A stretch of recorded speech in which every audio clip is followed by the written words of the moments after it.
A paz do Senhor para todos.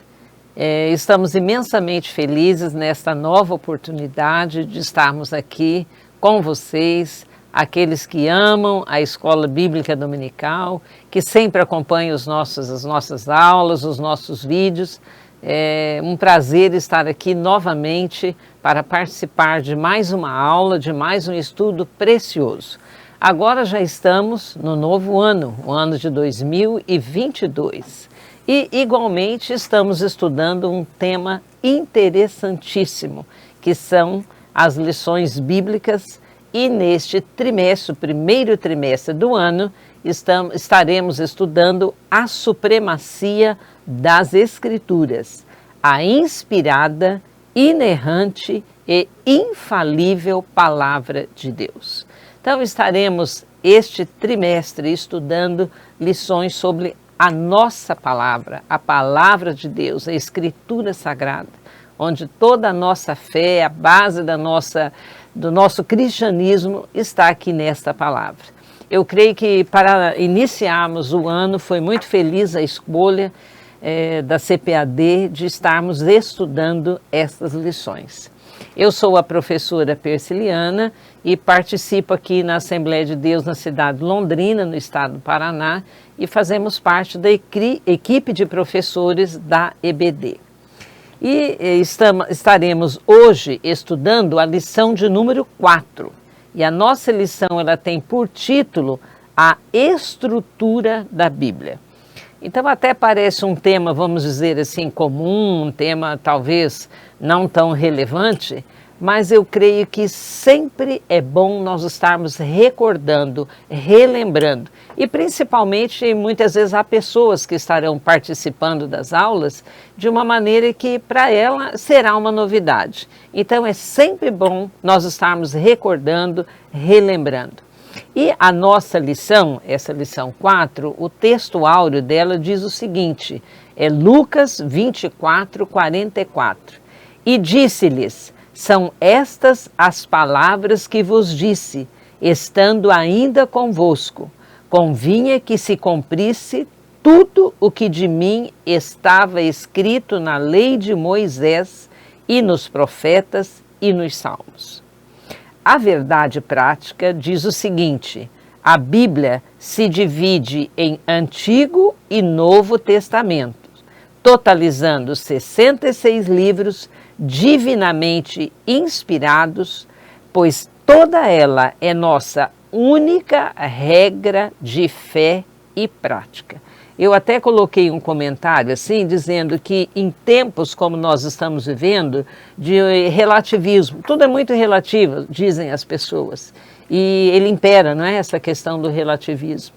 Então, reconhecer que a palavra de Deus, a Escritura Sagrada, é a absoluta regra, como está aqui, não é, de fé e prática, se faz extremamente necessário um estudo como esse que nós estaremos iniciando o ano. É um tema extremamente importante para um momento que nós estamos vivendo. Realmente você ter a certeza do que é a palavra de Deus, onde está baseada toda a nossa fé. E essa lição, ela vem também com uma introdução que eu vou ler, não vou ler novamente com vocês o texto básico, que é Lucas 24, de 44 a 49, um texto bem conhecido, creio que todos já devam ter lido em casa.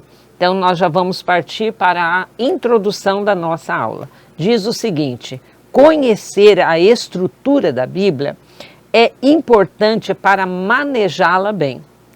Memorizar as Escrituras e amá-la não são opções excludentes, não podemos excluir isso. Muito pelo contrário. Os antigos decoravam as Escrituras porque amavam. Inclusive, a etimologia da palavra decorar tem como fonte a palavra coração. Por isso, a importância de conhecer a estrutura do livro que nós amamos. Quem ama a Bíblia procura manejá-la muito bem.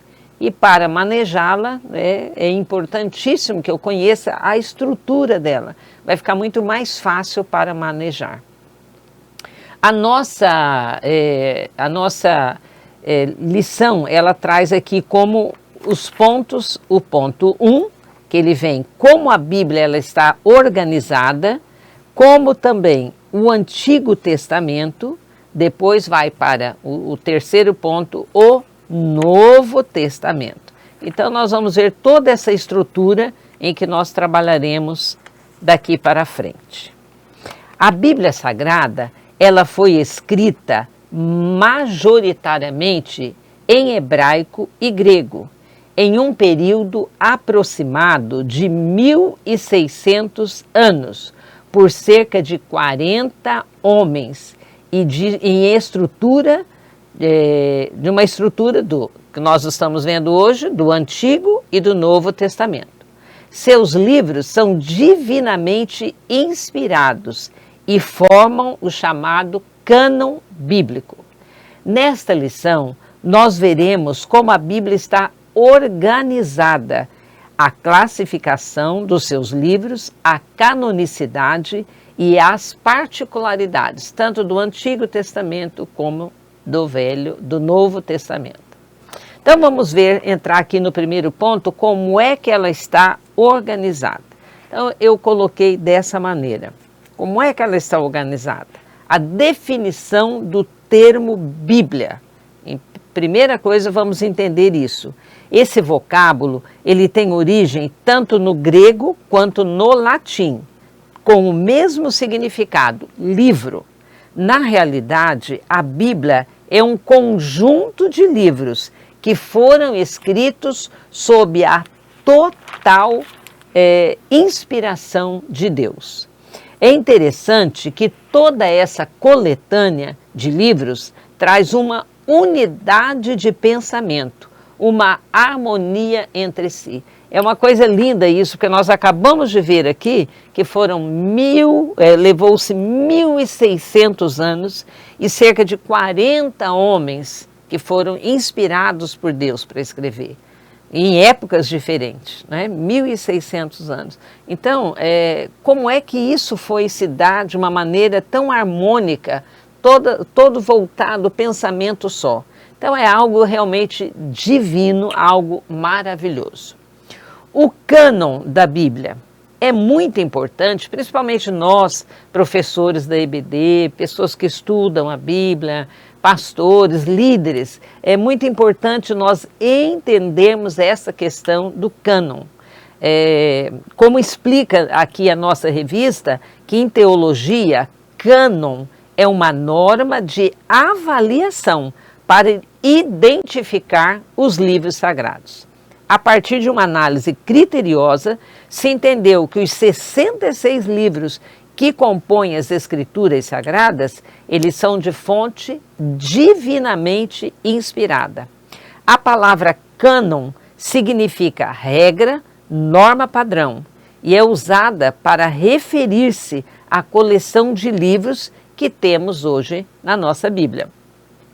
Cânon é o corpo de escritos considerados únicos, revestidos de autoridade normativa para a fé cristã. Quer dizer, eles dão uma norma para que nós tenhamos segurança daquilo que nós estamos lendo e estudando. Os livros da Bíblia são chamados canônicos para distinguir daqueles considerados chamados os livros apócrifos, que sejam, ou seja, livros que eles não são genuínos, porque eles estão fora dessa qualificação de serem livros inspirados. Eles têm assim um valor histórico, mas não dentro da inspiração divina. Por isso que eles são chamados apócrifos. Os dois testamentos bíblicos. Essa biblioteca divina está constituída de duas grandes seções, chamadas Antigo e Novo Testamento. A palavra testamento significa pacto ou acordo. Deus fazendo um pacto com a humanidade inteira. O Antigo Testamento se refere ao pacto entre Deus e o seu povo, o povo escolhido, o povo hebreu, a nação escolhida, que é o povo de Israel. O Novo Testamento se refere àquela parte da Bíblia onde encontramos o novo pacto entre Deus e todos os homens. A oferta de salvação é universal por meio do sacrifício de Jesus Cristo na cruz do Calvário pelo mundo inteiro. Jeremias, capítulo 31, versículo 31, diz o seguinte: Eis que dias vêm, diz o Senhor, em que farei um concerto novo com a casa de Israel e com a casa de Judá. Então, Deus promete que fará um concerto novo com todo o seu povo, tanto Israel como Judá. E isso foi levado a efeito por Jesus Cristo, mediante a sua morte e ressurreição. O Novo Testamento deixa claro que os gentios, todos aqueles que não são judeus, podem participar desse novo concerto se crerem em Jesus como Messias de Deus e se entregarem a Ele como seu Senhor e Salvador. O ponto 2 diz o seguinte: o Antigo Testamento. Aqui vamos ter uma visão geral. Os livros do Antigo Testamento, para melhor compreensão, a fim de conhecermos melhor as diversas partes, do Antigo Testamento. Então, elas se apresentam dessa forma, para que fique uma maneira mais organizada. Os livros de Moisés, chamado Pentateuco, são 5 livros escritos por ele. Por isso o nome Pentateuco, 5, que é de origem grega. Em seguida, depois dos livros de Moisés, vem um grupo um pouco mais numeroso, 12 livros no total, que se agrupam sob o título de livros históricos. Eles vão de Josué até o livro de Esther. Eles são, livros bastante interessantes, porque eles relatam a história do povo hebreu, a nação de Israel. Então, lendo esses livros, você vai conhecendo a história do povo. Em seguida, vem mais 5 livros, que são os chamados livros poéticos, que eles têm uma linguagem belíssima, uma linguagem diferente, e são maravilhosos de se ler, que começa no livro de Jó, um livro interessantíssimo, e vai até Cantares de Salomão. Depois, outro título encantador, que são os chamados livros proféticos. Os 5 primeiros são chamados profetas maiores, que vão de Isaías até o livro de Daniel. São livros com maior volume de capítulos, por isso que eles são chamados profetas maiores. Em seguida, os 12 restantes completam o Antigo Testamento e são conhecidos pelo nome de profetas menores, que vão do livro de Oséias até o livro de Malaquias. Aí então fecha o Velho Testamento. Agora, a formação dos livros do Antigo Testamento e a sua aceitação como livros sagrados deu-se entre os judeus paulatinamente. De tempo em tempo, a lista ia aumentando. A coleção completa do Antigo Testamento já existia no tempo de Jesus. A sua formação não foi um ato arbitrário, mas foi submetida pelo povo a concílios oficiais para serem apreciados. Sem essa apreciação, com certeza eles não passariam por aprovação e não teríamos esses livros. A canonicidade do Antigo Testamento. Nós já vimos que o termo cânon provém da palavra grega canon, que denota uma régua de carpinteiro ou algum tipo de vara para medir. No mundo grego, cânon veio a significar padrão ou norma para julgar ou avaliar todas as coisas. Os cristãos começaram a empregar o termo de modo teológico para designar os escritos que tinham cumprido os requisitos para serem considerados escrituras sagradas. Quer dizer, se eles não passassem por esse crivo, por essa análise, eles não seriam considerados livros sagrados. Os livros canônicos são considerados a revelação autorizada e infalível da parte de Deus. Vários princípios orientadores, ou seja, critérios, têm sido sugeridos para que os livros, esses escritos canônicos, fossem considerados realmente sagrados. Incluem a autoridade, o conteúdo, a autoria, a autenticidade, a capacidade de sobrevivência, o interesse de saber se o escrito era considerado inspirado ou soprado por Deus.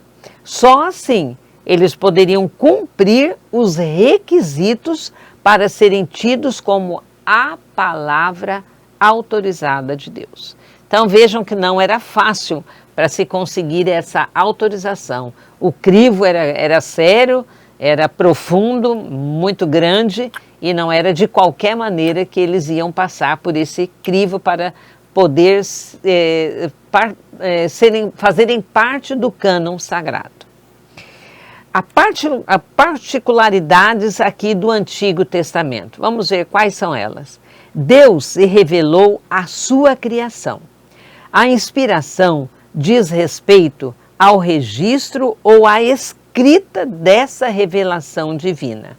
Muitos dos que compuseram as Escrituras eram participantes ou testemunhas oculares dos eventos a respeito dos quais eles escreveram. Quer dizer, eles participaram daqueles eventos, alguns, e outros foram testemunhas oculares.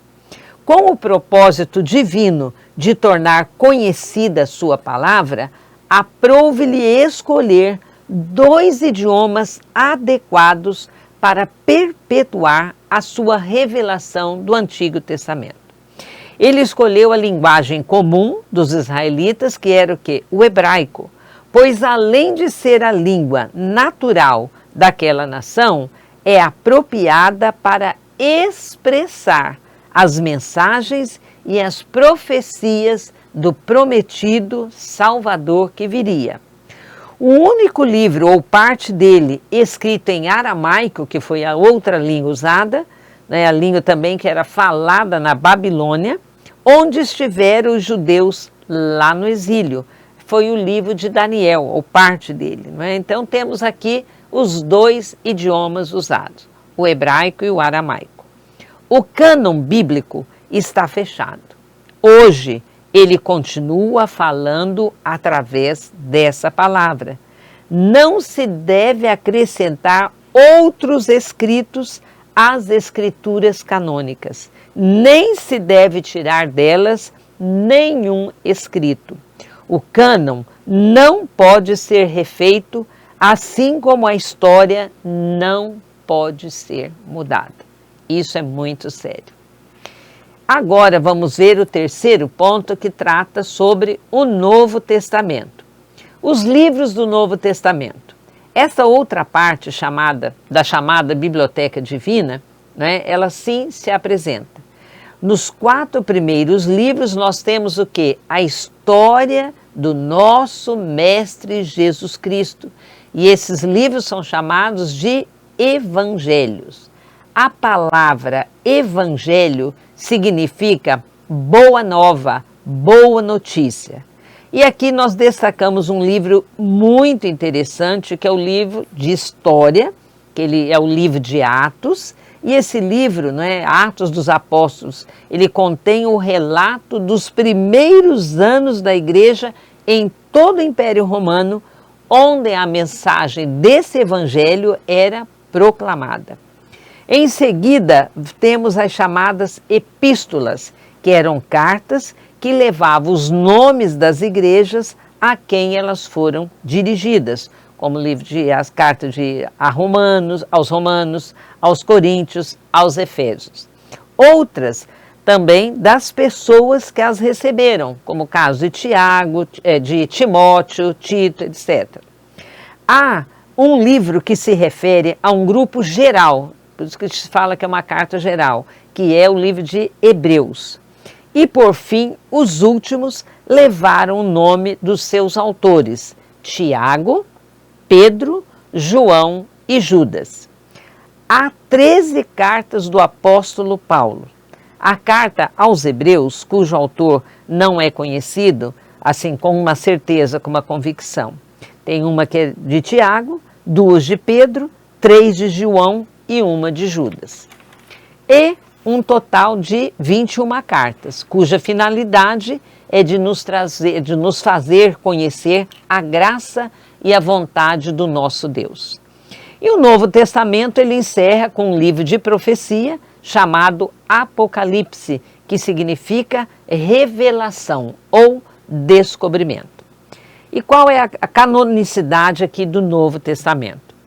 Como nossa revista esclarece, os critérios de avaliação seguidos, para se autenticar e determinar que realmente são canônicos, são os mesmos, tanto para o Antigo Testamento como para o Novo Testamento. São observados os mesmos critérios. Ao lermos, por exemplo, 2 Timóteo, nós verificamos com clareza que as Escrituras tiveram sua origem em Deus e que Ele dirigiu e capacitou de modo sobrenatural um grupo de homens por Ele escolhidos para produzirem a perfeita, inerrante Palavra de Deus. A Escritura é completamente fidedigna, porque Deus estava no controle do que estava sendo escrito. As suas palavras têm toda a autoridade sobre a nossa vida e a nossa fé. Portanto, a importância da leitura da palavra se faz necessária, como faziam os nossos irmãos da igreja primitiva, em textos que aqui a nossa revista trouxe, 1 Tessalonicenses 5:27, Colossenses 4:16 e Apocalipse 1:3 diz o seguinte: bem-aventurado aquele que lê e os que ouvem as palavras desta profecia e guardam as coisas que nela estão escritas. À medida que nós vamos lendo, conhecemos melhor a Deus e poderemos confiar nele mais completamente. Quando a gente lê, por exemplo, muito tempo um mesmo autor, nós já, ao começarmos a ler o livro desse autor, você já identifica a linguagem, o estilo dele, geralmente os personagens que se repetem em várias obras. Então isso com a Bíblia acontece a mesma coisa. Quanto mais nós vamos lendo, mais nós vamos nos familiarizando com o texto e aquilo vai se tornando claro na nossa mente, vai se aclarando, né? Efésios 2, versículo 20 diz o seguinte, que eles estavam edificados sobre o fundamento dos apóstolos e dos profetas. Significa que a igreja estava edificada sobre a herança espiritual que ela recebera dos profetas e dos apóstolos, né, da igreja cristã. E as particularidades do Novo Testamento. A revista nossa que encerramos o ano de 2021, que foi sobre a vida do apóstolo Paulo, na primeira lição, ela abordou sobre a importante questão da linguagem, como que ela é fundamental para a evangelização. Para o povo judeu, o hebraico e o aramaico eram línguas nativas, mas quando o Império Romano dominou a Palestina e aquela região toda ali do Médio Oriente, prevaleceu o quê? A língua do grego koiné.